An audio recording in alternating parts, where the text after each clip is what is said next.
जो ये 3 नए कृषि अध्यादेश सरकार लेकर के आई है, अब कानून बन गए हैं। इससे तो किसान बर्बाद हो जाएगा, बिल्कुल बर्बाद हो जाएगा। भरम नहीं है किसान को।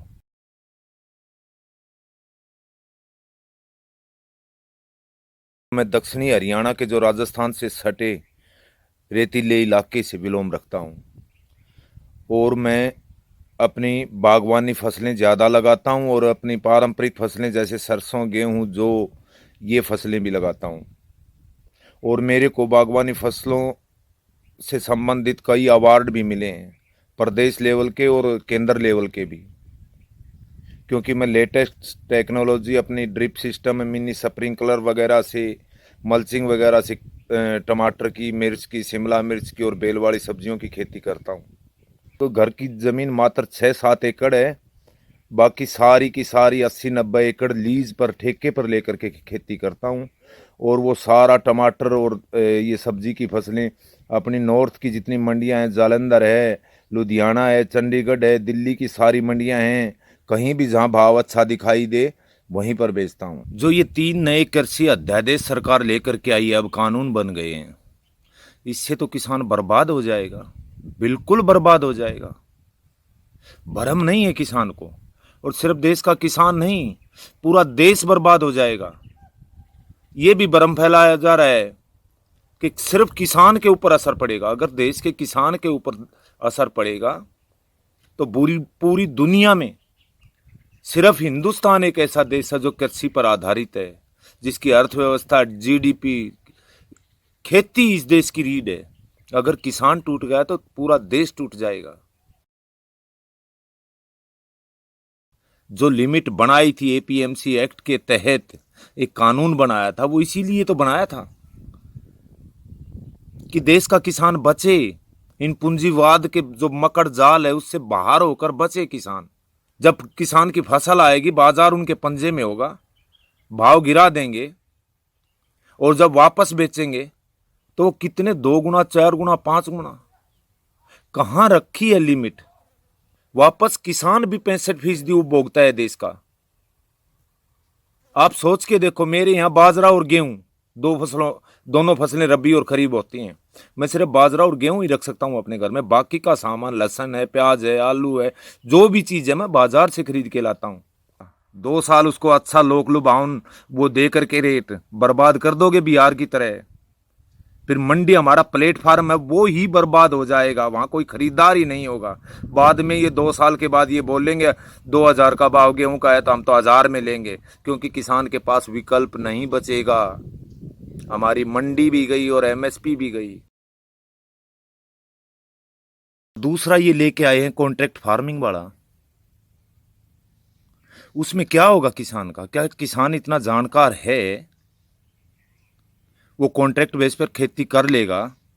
क्या वो कंडीशन पढ़ लेगा, समझ लेगा? ये एक पूरा 30-30 पेज का एग्रीमेंट लेके आएंगे, कॉन्ट्रैक्ट फार्म लेके आएंगे। उसमें बहुत सारी चीजें ऐसी लिखी होंगी, सिर्फ उन्हीं पे आश्रित रहना पड़ेगा वो क्या दे रहे हैं, और फिर मनमर्जी के रेट भी वही लगाएंगे। किसान कहाँ आजाद है? फिर मान लो अमूमन मैं 50 मन यानी कि 20 क्विंटल गेहूं पैदा करता हूं, या 100 क्विंटल टमाटर पैदा करता हूं, और वो हुआ 20 क्विंटल टमाटर, या गेहूं मेरा सारा ही ये मानो 5 क्विंटल हुआ, तो उसकी गारंटी कौन लेगा? क्या लिखेंगे ये इसकी इस चीज में? फिर उसकी क्वालिटी के ऊपर ये आएंगे। अगर बाजार में भाव टमाटर इनको 5 रुपए मिल रहा है और मेरे से कॉन्ट्रैक्ट किया 10 रुपए किलो का, ये क्या करेंगे? आपकी क्वालिटी अच्छी नहीं है, आपका टमाटर का साइज ओवर है, आपके टमाटर का साइज छोटा है, ये काना है, इसमें चमक नहीं है, इस तरह कह के हमें धक्का मार देंगे। फिर हम कहाँ लेके जाएंगे उसको? मंडी व्यवस्था कहीं बचेगी नहीं। फिर उसकी क्वालिटी को कौन ये बताएगा इसकी क्वालिटी बढ़िया है, मीडियम है या घटिया है? एक अधिकारी, सरकारी अधिकारी थोप दिया जाएगा जैसे अब तहसीलदार है। तो क्वालिटी हमारी अगर 100% बढ़िया है, 90% अच्छी है, और वो एक अधिकारी, सरकारी अधिकारी, इस देश में ये सब होता है, सरकारी अधिकारी आकर के और ये बोल देगा इसमें इतना मॉइस्चर है, इतनी नमी है, क्वालिटी इतनी है, 20-30% कम किया, मारा जाएगा किसान। तो अगर बाजार में भाव उसी चीज का ज्यादा है, मानो कॉन्ट्रैक्ट 10 रुपए किलो में किया, बाजार में भाव 15 रुपए है, तो ये एक दाना भी नहीं छोड़ेंगे हमारे घर के लिए कि देखो आपने लिख रखा है। ऐसा ही होता है। ये कह रहे हैं ना तो हम एमएसपी को छेड़ेंगे और ना ही मंडी को छेड़ेंगे।